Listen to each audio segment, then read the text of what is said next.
bıçakla olmuştu. Diğeri de silahla yaralanmıştı. Sonra diğeri orada kalın bir şey çıkardı. Şey yapmadı. Sonra iki kişi şunu yukarı kaçtılar. Onları yakaladılar. Bunu bu tarafa lan Türkçe bilir misin?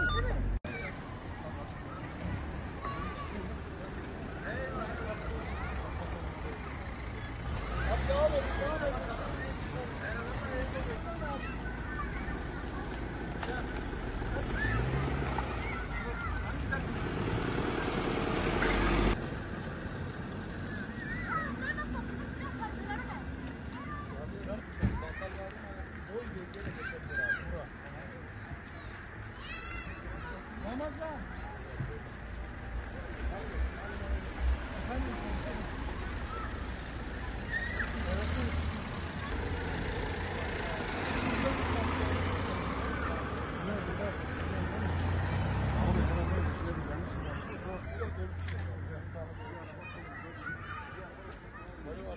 Hastaneye gidelim.